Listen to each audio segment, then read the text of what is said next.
Primeramente, ¿verdad? Un saludo, un abrazo para todos. Espero que estén muy bien. Los que me están escuchando en vivo y los que están escuchando en transmisión no vivo, regrabado. Espero igual que estén muy bien. Gracias a Dios. Hoy estamos con un tema de que tenemos ya 15 días de estar hablando de espíritu, alma y cuerpo. Y los beneficios de la gracia en cuanto a cómo podemos analizar esos beneficios, podemos comprender la magnitud de la gracia de Dios. Entonces quiero darle una oración rápida de, para comprensión de que podemos recibir todo lo que la palabra nos promete, lo que nos concede en esa herencia que es su preciosa gracia. Te damos gracias, Señor, por tu palabra que nos inunda, que nos satura tu palabra, nuestra mente, para que en momentos de duda que estemos confiados siempre en el beneficio y el amor que tenés para cada uno de nosotros, Señor, tus hijos e hijas. Te damos gracias en el nombre de Jesús. Como dije, hace 15 días comenzamos con el beneficio primeramente en nuestro cuerpo de la gracia de Dios. Hablamos acerca de la sanidad en nuestro cuerpo que nos pertenece en nuestra salud, que no nos podemos permitir que nos robe el enemigo los beneficios. Y la semana pasada hablamos acerca o enfatizamos mucho la mente. Vamos a tocar un poquito la mente hoy cuando hablamos acerca de la mente junto con el espíritu, que la mente es donde procesamos, es donde tenemos nuestro DOS, ¿verdad? Tenemos la computadora de nuestra alma, nuestra mente, es lo mismo bíblicamente, donde recibimos la revelación de la gracia, procesamos y donde elegimos, tomamos la decisión de si le creemos a Dios o le creemos a la carne o a este mundo, por llamarlo así, a lo natural. Y por supuesto que debemos siempre escoger lo que dice Dios acerca de nosotros para beneficiar de los privilegios y las promesas de su gracia que nos pertenecen, esa clase de vida que solo Dios nos puede dar. Y hoy vamos a comenzar recordándoles el texto en 1 Tesalonicenses 5, 22-23, que dice que Dios mismo, el Dios de paz, los santifique por completo y conserve todo tu ser, espíritu, alma y cuerpo, irreprochable para la venida de nuestro Señor Jesucristo. El que los llama es fiel y así lo hará. Entonces, vamos a ver la palabra que bíblicamente en el Nuevo Testamento usted va a encontrar que se traduce siempre como espíritu. Es una palabra desde el griego que es, creo que la P es muda, es neuma. Es para los que están estudiosos o quieren verlo en el diccionario bíblico, es la palabra 4151, 4151, neuma, y significa viento o espíritu. Y el énfasis del estudio de hoy es que el espíritu es invisible.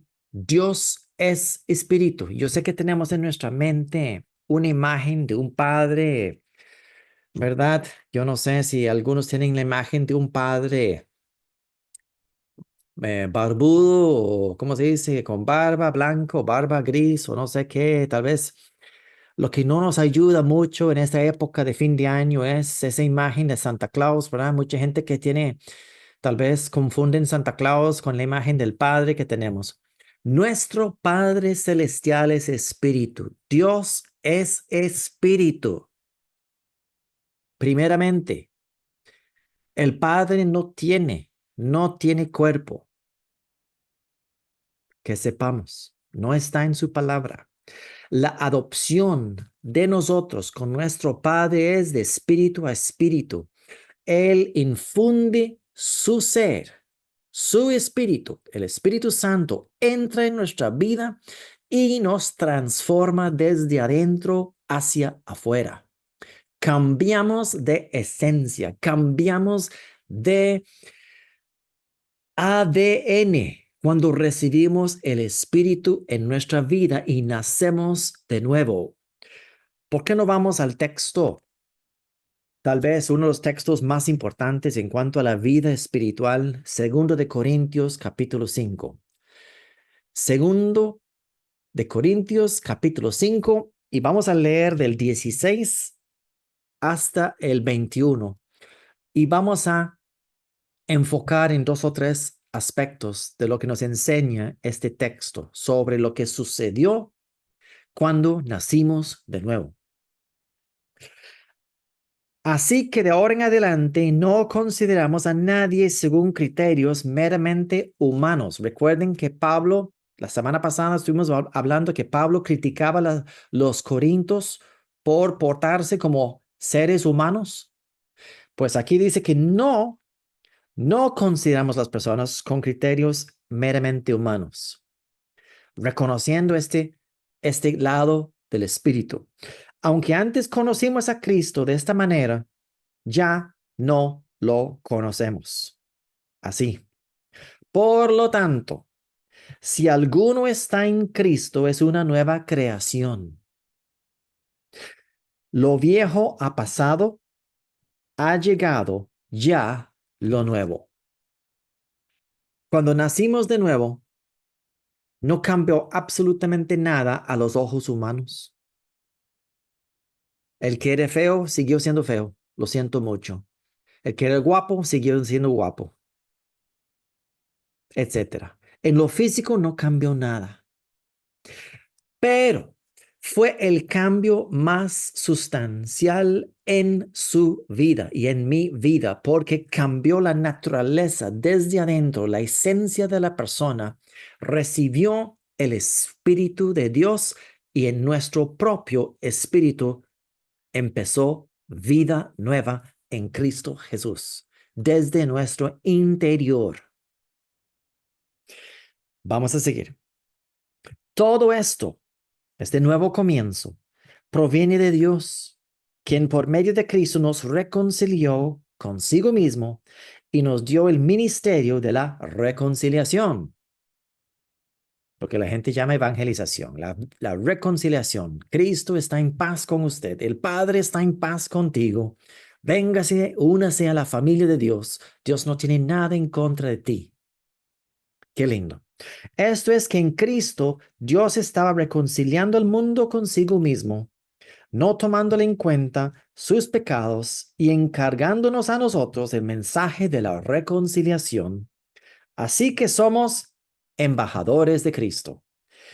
Y vemos, esta palabra embajador es muy importante porque un embajador es la persona autorizada por un presidente, por una persona elegida a nivel de un país. El embajador representa a esa persona. Individualmente representa a su jefe de Estado y está empoderado para hacerlo. Y ese es el énfasis de la enseñanza de hoy. Estamos empoderados para ser embajadores de Cristo, ni más ni menos. Así que somos embajadores de Cristo, como si Dios los exhortara a ustedes por medio de nosotros. En nombre de Cristo les rogamos que se reconcilien con Dios. Pablo muy pocas veces dice, los ruego, pero cuando se trata de el privilegio de conocer a Dios, de ese amor inmenso de Dios, Pablo pone, les ruego en el nombre de Cristo, reconcíliense con Él. Es increíble. Este mensaje es de gozo, este mensaje es de poder y es lo que debe transformar nuestra vida y provocar ese fuego en nuestro corazón cuando queremos hablar de Cristo a otras personas que están inquietos por conocerlo. Entonces dice, al no cometió pecado alguno por nosotros, Dios lo trató como pecador a Cristo, para que en él recibiéramos la justicia de Dios. En mi diccionario bíblico dice que esta traducción, recibiéramos, se traduce mejor como llegáramos a ser. Los que hablan inglés, eso es become, ¿verdad? Nosotros, we become. Que en él llegáramos a ser la justicia de Dios. Recordemos que cuando hablamos de la justicia de Dios, estamos hablando de la fidelidad de Dios de cumplir su promesa, y su promesa es transferir la identidad de Cristo a nosotros. Aunque los ojotes de las personas se abren así y dicen, hoy no, yo no soy digno. Sí, claro, usted en sus propios esfuerzos no eres digno. Yo tampoco. Ninguno es digno. Pero a Dios le plació que conociéramos su gracia y el poder de su evangelio, su mensaje. Y las buenas noticias que Dios quiere que sepamos es: te he puesto, te he elevado a nivel de mi hija o mi hijo, y ahora estás empoderado para vivir esa clase de vida. Ese es el poder del evangelio de Dios. La gracia de Dios, como dice aquí, es un regalo, pero no sirve al que no lo recibe. No le sirve para nada. Muchas personas dicen que, ay, sí, gracias a Dios, yo conozco a Cristo, pero cuando escuchas su confesión, cuando escuchas sus palabras, dices, pero no estás reconociendo los beneficios de esa salvación. Y los beneficios son grandes. Ve lo que dice en el 6:1, que es el último versículo que vamos a leer aquí. Estamos en 2 Corintios 6:1. Nosotros, colaboradores de Dios, les rogamos otra vez. Pablo, el apóstol Pablo nos está rogando. Les rogamos que no reciban su gracia en vano. ¿Qué es recibirlo en vano? No reconocerlo, no, no honrarlo con lo que realmente es. Que la identidad del Hijo es algo que Dios quiere que heredamos todos los creyentes. No hay excepción de personas. Lo pueden leer en Romanos, creo que es en capítulo 12. Dios no hace excepción de personas.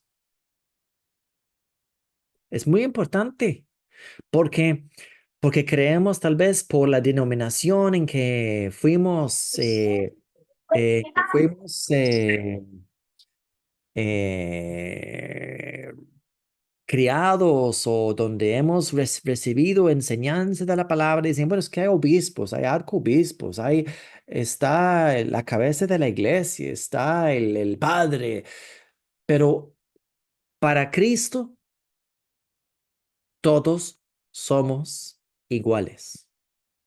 Estamos en el mismo nivel, somos sus hijos, y conforme que le creemos en cuanto a ese empoderamiento y ese eh, privilegio de conocer que, lo que vamos a ver más adelante, que somos herederos y coherederos con Cristo, lo vamos a vivir.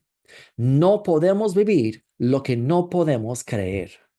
Si yo no, como en las semanas anteriores hemos hablado del cuerpo, si yo no creo que estoy sano, no recibiré no recibiré los beneficios de esa promesa, de esa victoria de la cruz. Si yo no creo, como hablamos la semana pasada, que nunca toqué el versículo de 1 Corintios 2:16. Si yo no creo que tengo la mente de Cristo, nunca la tendré. No pensaré conforme a Cristo. Pensaré mis propios pensamientos y estaré en desacuerdo.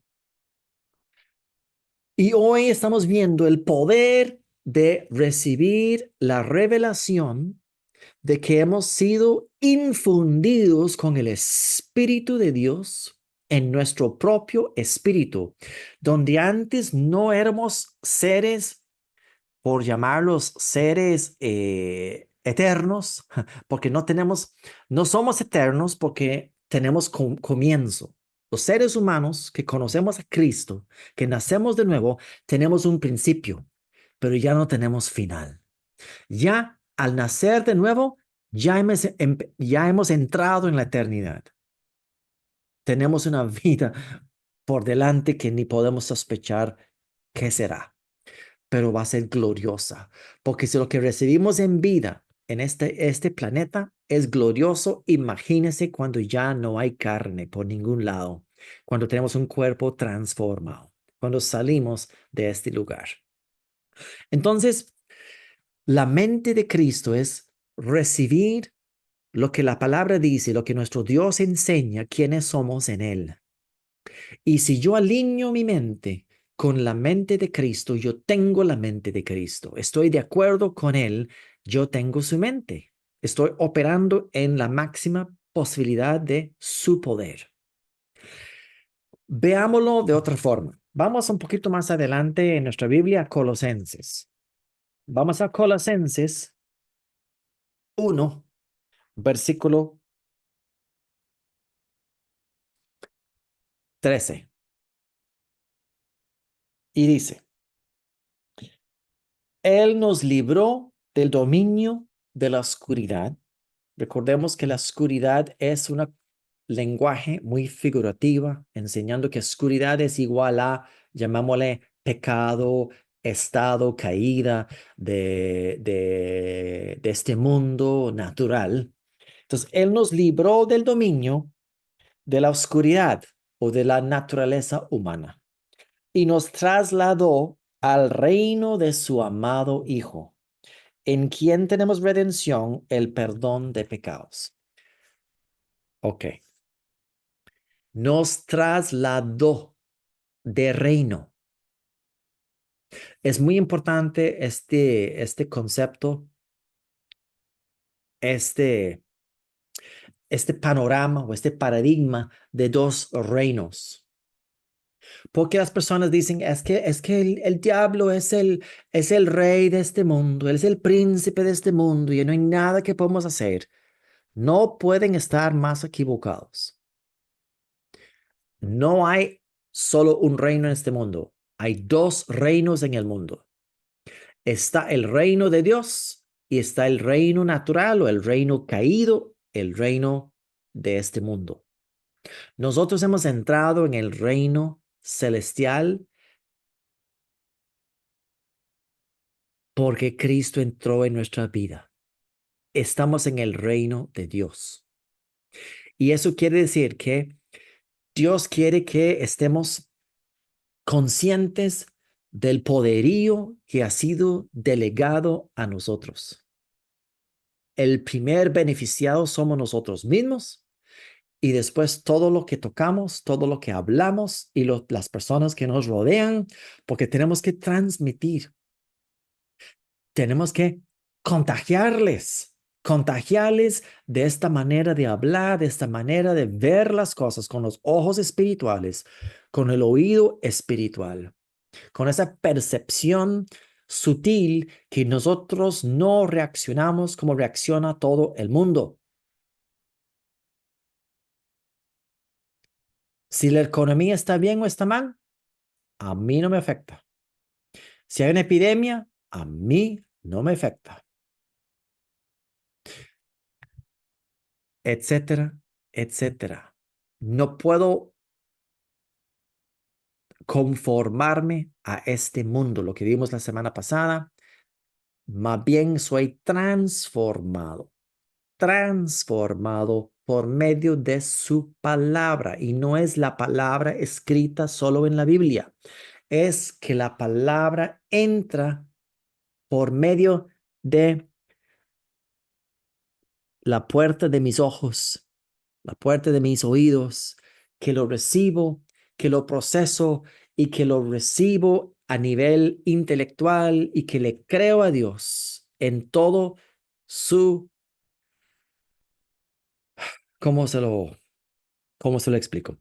Que lo creo al máximo y no cuestiono cosas de lo que Dios dice para que puedo transmitir y puedo vivir lo que Él dice que yo soy. La mejor confesión que he escuchado es esa confesión de que yo soy lo que la palabra dice que yo soy.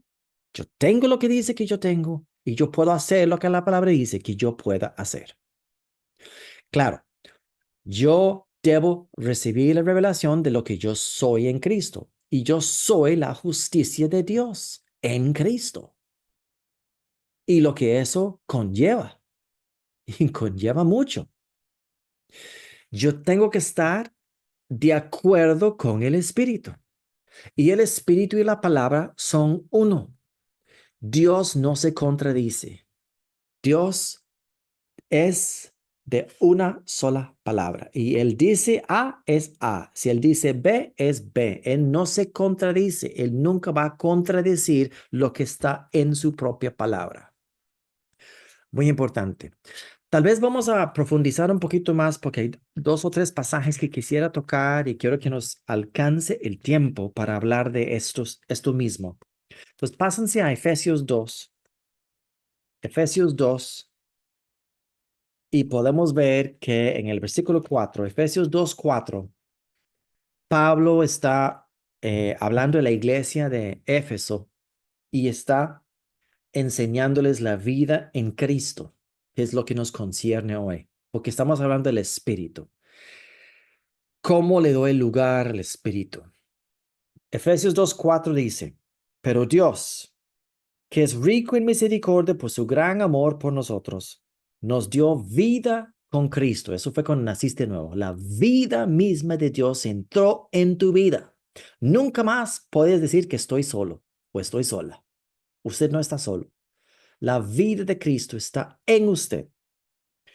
Aun cuando estábamos muertos en pecados, por gracia, ustedes han sido salvados. Y en unión con Cristo Jesús. Usted se ve unido a Cristo Jesús. Recuerde que Pablo habla del misterio. El misterio es que Dios nos enseña a través de relaciones naturales, por ejemplo, la relación de esposo y esposa, nos enseña la unión más perfecta humana, la, la cercanía más íntimo que puede ser entre dos seres humanos es esposo y esposa. Y él se considera el novio y nosotros somos la novia. La iglesia de Cristo es la novia de Cristo y somos todos, porque en el Espíritu no hay género. Dios quiere que entendamos que Él quiere esa relación de estar el más cercano a nosotros posible, que seamos uno con Él. Y dice, y en unión con Cristo Jesús, Dios nos resucitó, que es la nueva vida, y nos hizo sentar con Él en las regiones celestiales. Bíblicamente, históricamente, donde alguien dice y lo sentó a su diestra, es el lugar de privilegio, es el lugar de máxima autoridad en el reino. El rey se sentaba y su, llamémosle, su segundo al mando, la persona de máxima que ejecutaba las instrucciones del rey, se sentaba a su diestra. Ese es Cristo. Pero el gran misterio que nos enseña en varios pasajes es que estamos en Cristo. Cristo es la cabeza, pero nosotros somos su cuerpo. La iglesia es el cuerpo de Cristo. Dios nos da estas figuras de que Cristo es la cabeza, nosotros somos las manos, los pies, eh, el cuerpo de Cristo, porque Cristo actúa por medio de nosotros. Somos uno. No podemos ser parte de su cuerpo y en desacuerdo con la mente. Si la mente le dice a la mano, ayude, extiende la mano, camine para allá, pero el cuerpo dice que no, no hay acuerdo, el cuerpo siempre está de acuerdo y estamos unidos con Jesucristo. Nos resucitó y nos hizo sentar. Eso es autoridad, nos dio autoridad, porque lo dice en el versículo siguiente, nos hizo sentar con Él en las regiones celestiales para mostrar en los tiempos venideros la incomparable riqueza de su gracia que por su bondad derramó sobre nosotros en Cristo Jesús. Más adelante, en el mismo texto, dice, bueno, por gracia ustedes han sido salvos mediante la fe. Esto no procede de ustedes, sino que es el regalo de Dios. Ve lo que dice, no por obras para que nadie se jacte, porque somos hechura de Dios. Somos creados de Dios, creación de Dios, creados en Cristo Jesús para buenas obras. Recuerde que Jesús dijo, cuando el joven lo acercó y le dijo a Jesús, Maestro bueno. ¿Qué fue lo que dijo Jesús? No me llame bueno. Ninguno es bueno. Dios es bueno. Porque Jesús no quería identificarse tanto porque tenía forma de ser humano, no se comparaba con el Padre en ese momento. Él decía, sí, el Padre y yo somos uno, pero él tenía su humanidad en ese momento. Pero él lo que quería era retar al otro. Si me estás llamando bueno, estás reconociendo que Dios está en mí también. ¿Ah?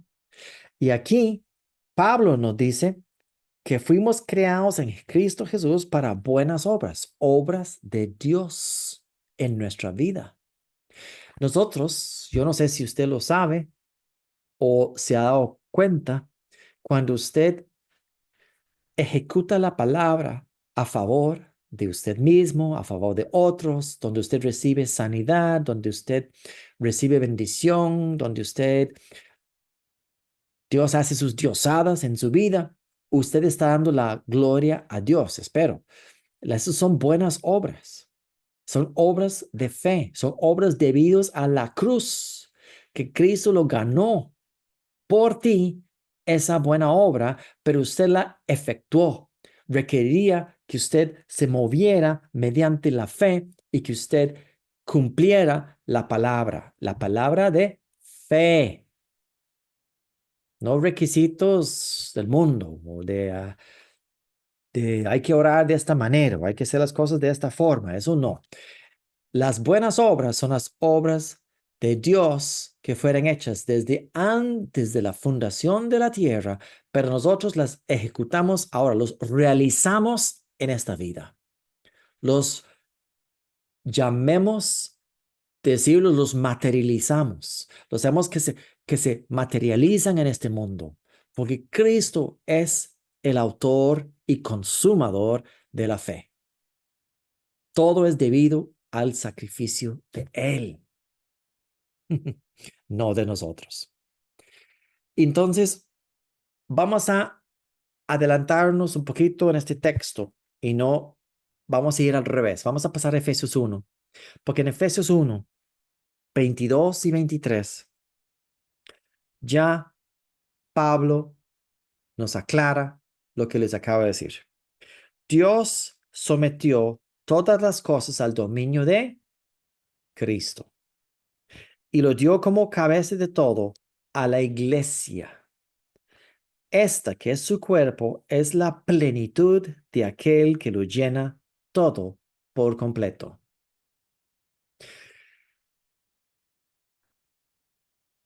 Él es la autoridad. Él es la razón de que tenemos dominio en este mundo y las circunstancias se pueden alinear a la palabra de Dios. Veo que dije, las circunstancias se pueden alinear a la palabra de Dios, no a nuestro antojo. porque hay personas que hablan de la superfe o salen de la fe bíblica y hablan de cosas que no son bíblicas, pero donde la palabra promete, donde la palabra habla de nuestra herencia en Cristo, nosotros tenemos dominio para someter las cosas a su palabra y se tienen que enderezar por ese poder.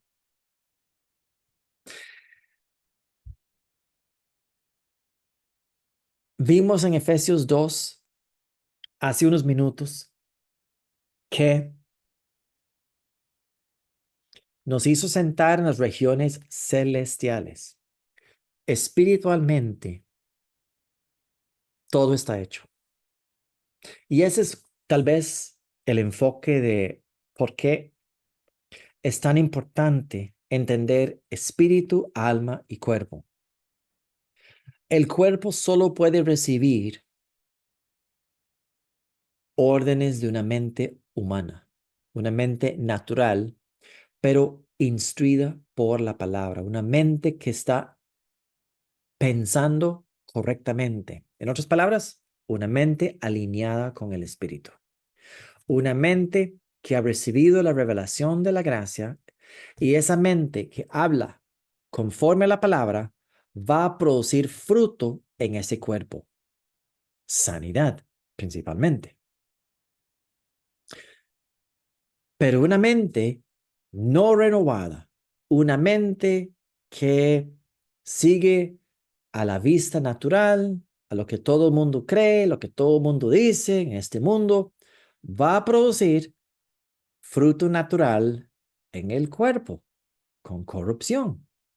Por lo tanto, es tan importante recibir la revelación de la gracia en la mente, lo que hemos hablado hasta la semana pasada. Pero ¿quién va a enseñar a la mente? El Espíritu de Dios entra en nuestra vida porque nos abre los ojos. Nos damos cuenta que hay otra dimensión operando en este mundo, que es el mundo espiritual, que lo que no se ve es más poderoso de lo que se ve, de lo que no se ve, el espíritu. Dios mismo no se ve. El espíritu es lo que puede gobernar absolutamente todo en nuestra vida, pero nuestra mente tiene que estar de acuerdo. En otras palabras, en una enseñanza de un buen libro que recomiendo, que es Espíritu, Alma y Cuerpo, de Andrew Womack, la mente es como la llave de abrir, de abrir el agua entre el espíritu y la parte natural, principalmente el cuerpo. En todo aspecto de nuestra vida, es la mente la llave. Y esa llave tiene que estar abierta completamente a la revelación y estar dispuesto a recibir lo que la palabra dice. Aunque parezca imposible, lo que enseña la palabra, aunque parezca milagroso y que difícil de creer, no es difícil a una mente renovada. Y tenemos mente renovada, renovada por medio de la palabra, porque el Espíritu está presente. Dios no nos ha dejado desamparados.